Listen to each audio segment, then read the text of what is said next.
Are you looking for the best PC sound boxes? In this video, we will look at some of the best 5 PC sound boxes on the market.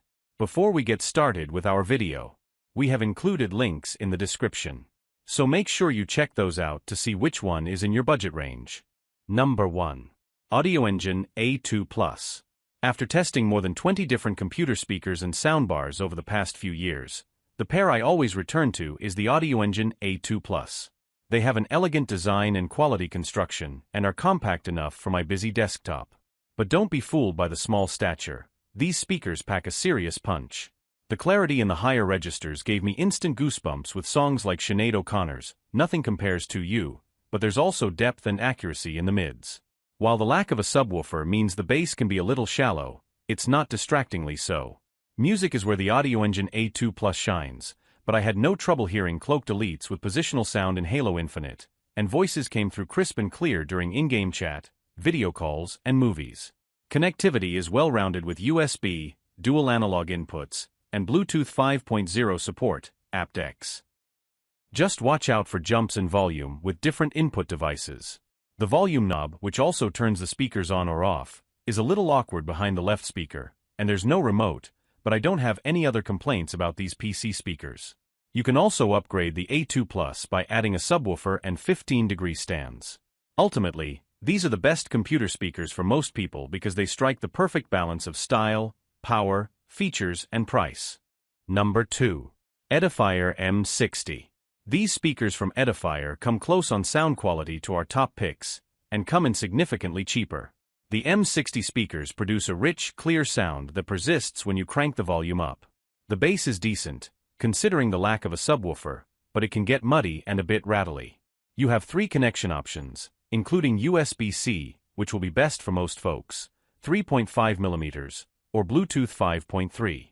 My test music playlist sounded great on these speakers, and only the rumbly bass distracted me in games and movies, though they come with angled stands that point them at your ears and reduce vibrations.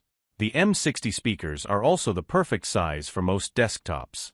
And the downside, the touch controls are a little annoying. You have to hold down for 3 seconds to power on, off, or change mode. And the Edifier Connix app for Android, also available on iOS, was a little flaky, though it offered some handy customization options and a 6-band equalizer. Overall, these speakers are a solid option if this is your budget. Number 3. IK Multimedia iLoud Micro Monitor. Boasting a big sound for such a compact set of speakers, the iLoud micro monitors come recommended by Wired's resident audiophiles. These speakers impressed me right from the simple setup. Plug in the 3.5mm audio output. The sound is so well balanced, with plenty of detail in the warm mids and sparkly highs. Even the bass response is good, considering there's no subwoofer. I love the tiny fold-out feet, enabling you to angle them up for a better sound. There is also Bluetooth support, A2DP, to stream from your phone or other devices. The iLoud micro monitors do a great job with music, movies, and games. But the design might not be for everyone. I don't like the big iLoud logo on the side. You also have to reach around the back of the left speaker for the power switch, volume dial, and Bluetooth button, though I like the straightforwardness of these controls. There are also 3 switches to tweak EQ settings, but these speakers are basically plug-and-play. Number 4. Edifier G2000. You don't have to spend big to get a decent set of computer speakers, as Edifier proves with the G2000. Angled to fire sound up at you, these speakers have LED lighting on the back and a compact form that makes them easy to fit on a crowded desk. My test speakers were white, but you can also find them in black, pink, or red. Controls on the right speaker include a switch-like volume rocker and a mode button that cycles between music, movies, and games. Long press the mode button to cycle LED lighting effects. There are 12.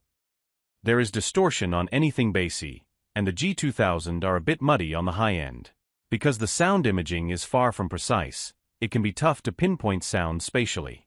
This is particularly noticeable with movies and games. Connectivity options are solid, with USB, AUX-in, and Bluetooth 4.2. There is also a sub-out for adding a subwoofer, and they really need one if you want a deep rumble. Unfortunately, when you power up these speakers, they play a silly revving race car sound. I also dislike the volume rocker. Why can't it just be a knob? The Edifier G2000 can't compete with our top picks here, but for the money, These compact speakers are impressive, and they offer a nice upgrade on our budget pick below. Number 5. OXS Thunder Pro. With a compact design, sci-fi styling that includes RGB lighting, and no separate subwoofer, I was unsure what to expect from this soundbar, especially since OXS is an unfamiliar brand. The Thunder Pro is 24 inches long and just 3 inches tall, and it's slotted into place perfectly under my monitor. It comes with a wired control dial, a remote control, and extra feet in the box to angle it toward you. I was immediately impressed when the bass of Dead Prez's Hip Hop kicked in, bouncing the passive radiators up and down. The sound is expansive, the bass is far better than it has any right to be without a large subwoofer, and the highs are surprisingly crisp. This soundbar is Dolby Atmos certified and has 3 distinct gaming modes.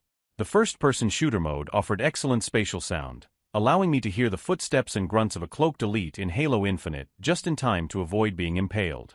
The surround sound for movies is also great.